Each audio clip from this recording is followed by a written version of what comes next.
also has her signature right on the front.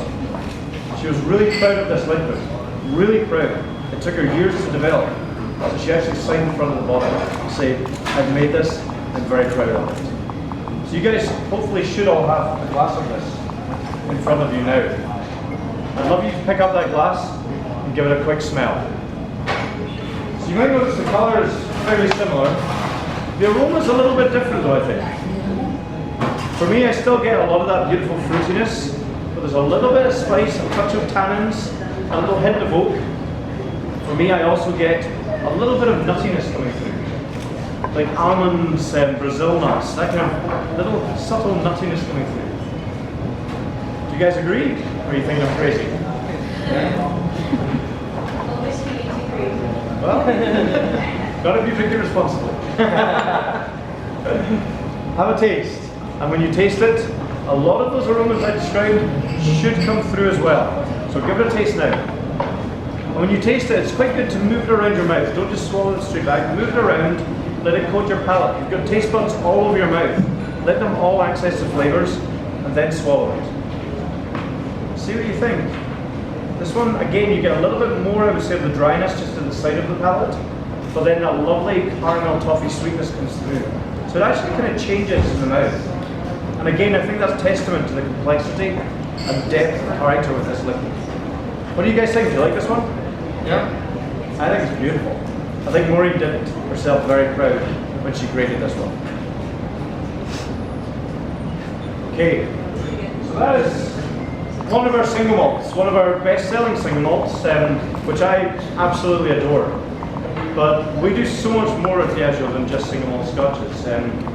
Ultimately, we're a blending company. We own 28 single malt distilleries.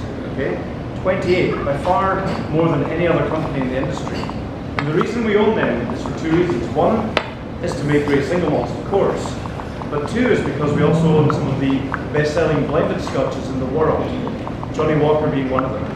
And to make a great blended Scotch whisky, you need a range of single malt Scotch whiskies and single grain whiskies. That's why we have so many single malt distilleries, because it gives us that huge diversity of flavour that I mentioned earlier. And a good blend will bring together all of those flavour points from all over Scotland.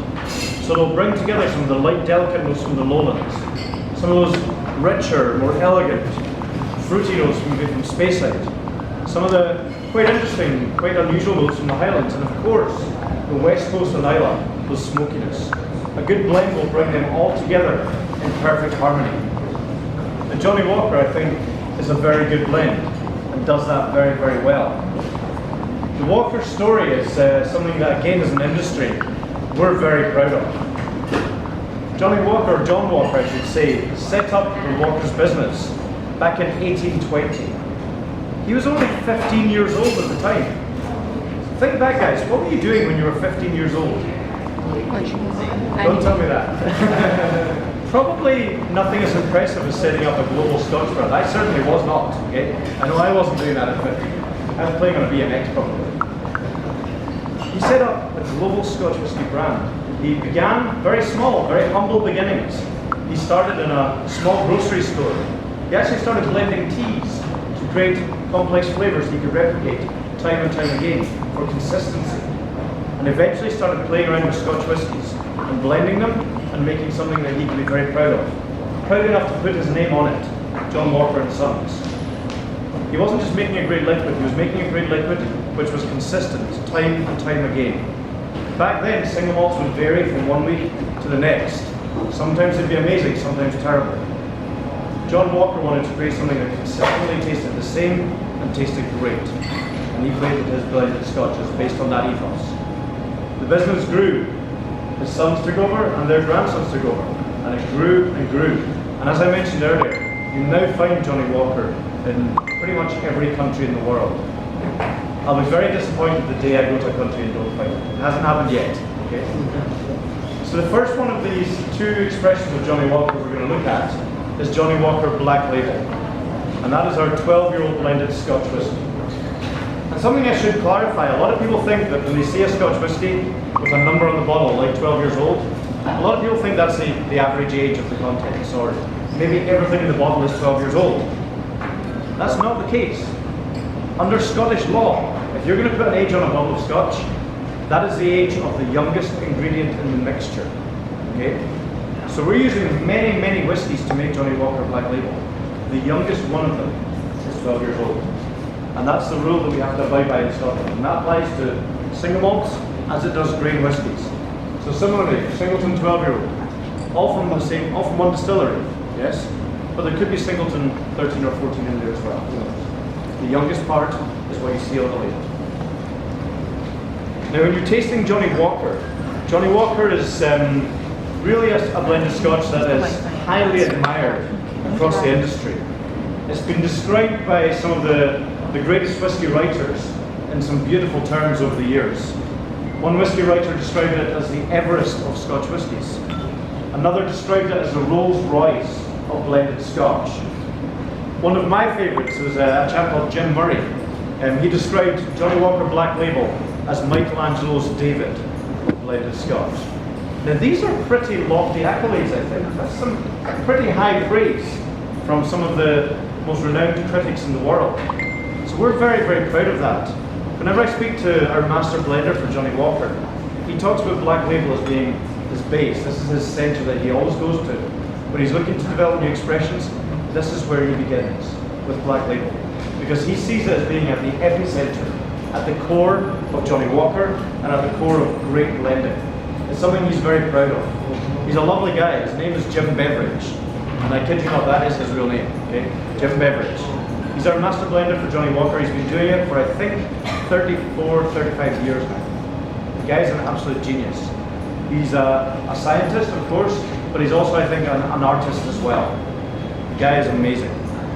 So Johnnie Walker Black Label is something he is incredibly proud of. It is not a blend he created, but it's a blend that he is massively proud to replicate year upon year and maintain that beautiful flavour and consistency.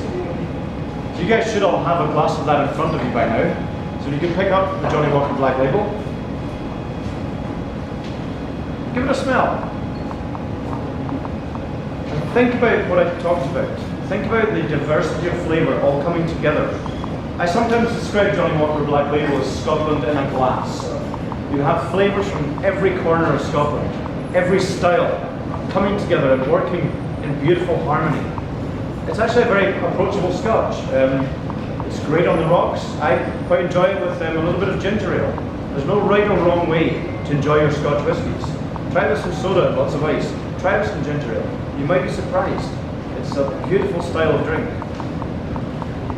We have, as I say, all four corners of Scotland working in perfect harmony to create something which I think is greater than the sum of its parts. If you think of single malts and blended Scotches, if you think of a violin concerto or a solo violinist versus a concerto or a symphony orchestra, one isn't better than the other.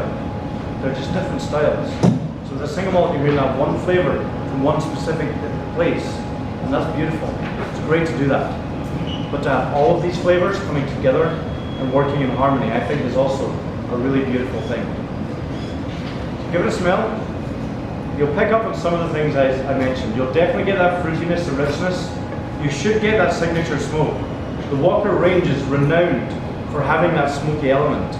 I discovered today, actually, apparently Filipinos quite enjoy a little bit of smokiness to their food, yeah? So, yeah, it's awesome, I think. Very cool. So, I imagine you guys will quite enjoy this flavour. That lovely smokiness, it just shines through. It's one of the core flavours of Johnnie Walker. It's what we're known for. It's what we do and what we do well. Give it a taste.